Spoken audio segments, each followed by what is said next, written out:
안녕하십니까. 오늘 아침은 연애신 부조와 선지자 빛을 전한 사람들 289페이지에서 292페이지까지를 읽어드리겠습니다. 우리의 영혼을 죄의 속박에서 벗어나게 하심으로써 하나님께서는 히브리 사람들이 홍해에서 얻은 구원보다 더 큰 구원을 우리를 위하여 이룩하셨다. 우리는 히브리 백성들같이 마음과 뜻과 목소리를 다하여 인생에게 행하신 그분의 기이한 일을 인하여 여호와를 찬양해야 한다.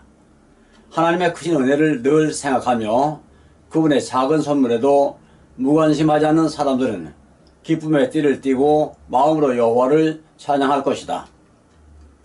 우리가 하나님의 손에서 받는 매일의 축복들과 무엇보다도 우리에게 행복과 천국을 주시기 위하여 예수께서 죽으신 사실이 끊임없이 우리의 감사의 제목이 되어야 한다.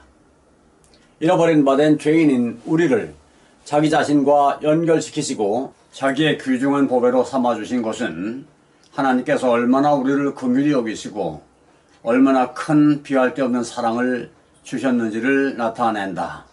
우리도 하나님의 자녀가 되게 하시기 위하여 우리 구주께서 어떠한 희생을 치르셨는가?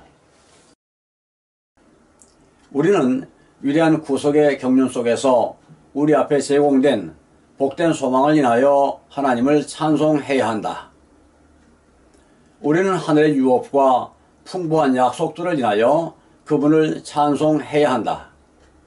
예수께서 살아계셔서 우리를 위하여 중보하시는 일을 인하여 그분을 찬송해야 한다. 창조주께서는 감사로 제사를 드리는 자가 나를 영화롭게 하나니 라고 말씀하신다. 하늘의 모든 거민들은 연합하여 하나님을 찬양한다. 천사들의 빛나는 반열과 연합할 때에 함께 노래를 부를 수 있도록 지금 그들의 노래를 배우자.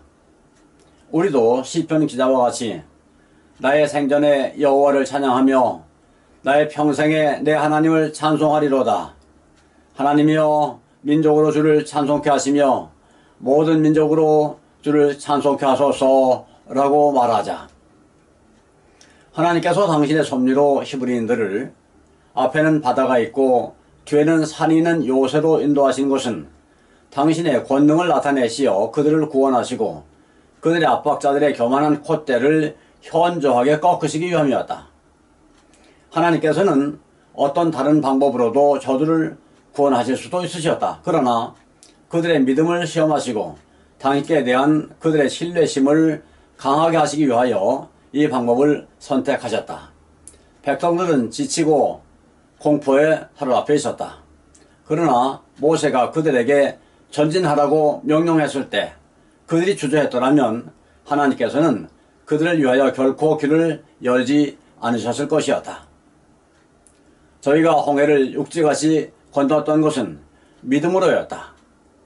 그들이 행진하여 바닷속으로 들어간 것은 그들이 모세를 통하여 주신 하나님의 말씀을 믿었다는 것을 나타낸다.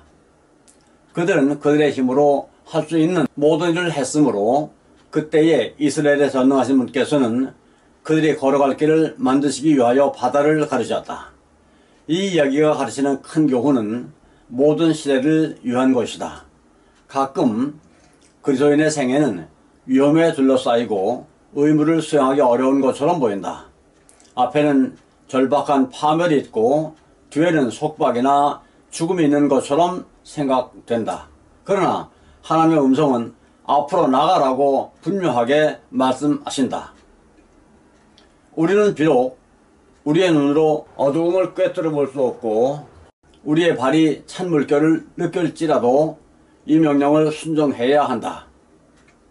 우리의 전진을 가로막는 장애물은 망설이고 의심하는 사람들의 앞에서는 결단코 사라지지 않을 것이다. 모든 불확실한 그림자가 사라지고 실패나 패배의 위험이 없어질 때까지 순종을 미루는 자들은 결코 순종하지 못할 것이다.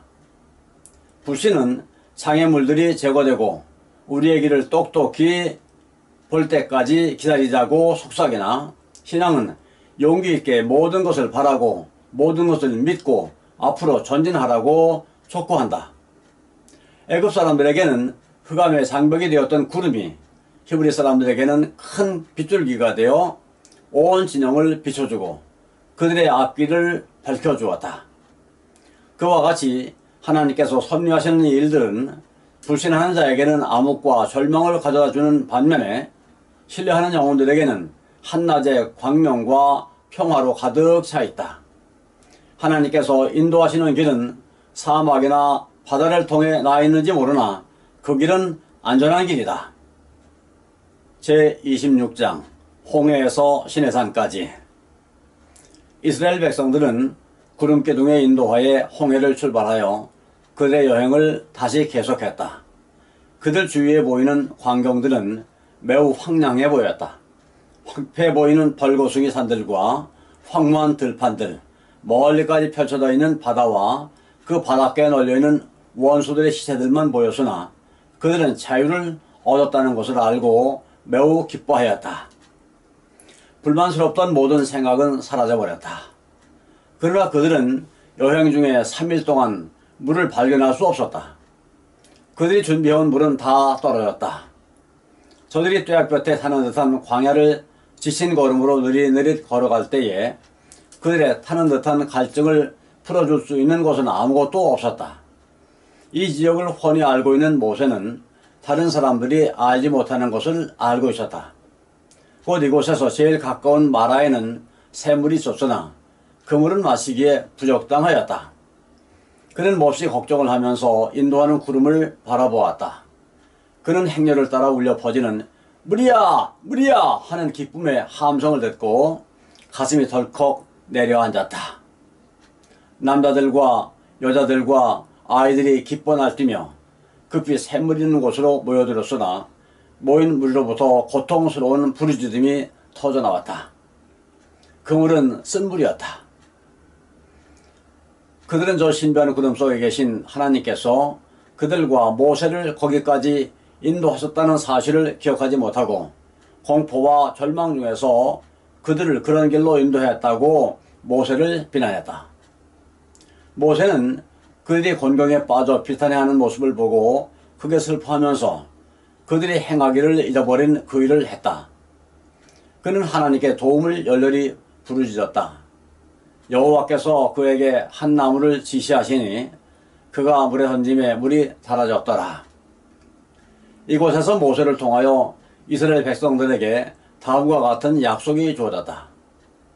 너희가 너희 하나님 나 여호와의 말을 청종하고 나의 보기에 의를 행하며 내 계명에 귀를 기울이며 내 모든 규례를 지키면 내가 애굽 사람에게 내린 모든 질병에 하나도 너희에게 내리지 아니하리니 나는 너희를 치료하는 여호와임이라. 마라에서 백성들은 다시 엘림으로 여행하였다. 그곳에서 그들은 물샘 12과 종려 70수를 발견하였다. 신광야에 들어가기 전에 그들은 여기서 수일 동안 머물렀다. 애굽을 떠난 지 한 달이 되었을 때에 그들은 광야에서 처음으로 진을 쳤다. 그들이 준비해온 양식은 떨어지기 시작했다. 광야에는 목소가 부족했으므로 그들의 양떼는 줄어들고 있었다. 이 많은 군중을 먹일 양식을 어떻게 공급할 수 있을까? 의심이 그들의 마음을 가득 채웠다. 그들은 다시 불평하기 시작했다. 백성의 관원들과 장로들까지도 하나님께서 임명하신 지도자들에 대한 불평에 가담했다. 우리가 애굽 땅에서 고기 까며 곁에 앉았던 때와 떡을 배불리 먹던 때에 여호와의 손에 죽었다면 좋았을 것을 너희가 이 광야로 우리를 인도하여 내어 이 회중으로 줄여 죽게 하는도다. 그들은 아직까지는 굶주리지 않았다. 그들의 당장 필요는 공급되었으나 그들은 장래에 대하여 연명했다. 그들은 이 많은 군중이 광야를 여행하는 동안 어떻게 살아갈 수 있을지 이해할 수 없었다. 그들은 그들의 자녀들이 굶주리는 광경을 상상해 보았다. 여호와께서는 그들이 고난에 에워싸이고 그들의 양식이 떨어지게 허락하셨다. 그리하여 그들의 마음이 지금까지 그들을 구원해내신 당신께로 향하게 될 수 있도록 하고자 하셨다. 만일 그들이 궁핍한 중에서 그분께 부르짖으면 그분께서는 계속 그들에게 당신의 사랑과 돌보심의 증거를 나타내실 것이었다. 그들이 만일 당신의 계명을 순종한다면 그들에게 질병이 이르지 않게 하시겠다고 약속하셨었다. 그런데도 그들과 그들의 자녀들이 굶어 죽진 않을까 하고 생각하는 것은 그들 편의 죄악적인 불신이었다. 하나님께서는 그들의 하나님이 되시고 그들을 당신의 친백성으로 삼으시고 저들을 광활하고 좋은 땅으로 인도하시겠다고 약속하셨다. 그러나 그들은 그 땅으로 가는 도중에 장애들을 만날 때마다 용기를 잃었다. 여호와께서 놀라운 방법으로 그들을 애굽의 속박에서 이끌어내신 것은 그들을 높이시고 고상하게 하시사 세상에서 칭찬받는 백성으로 만드시기 위함이었다. 그러나 그들은 난관들을 만나고 궁핍을 견디는 것이 필요했다. 아멘. 감사합니다. 오늘 아침에는 여기까지를 읽어드렸습니다.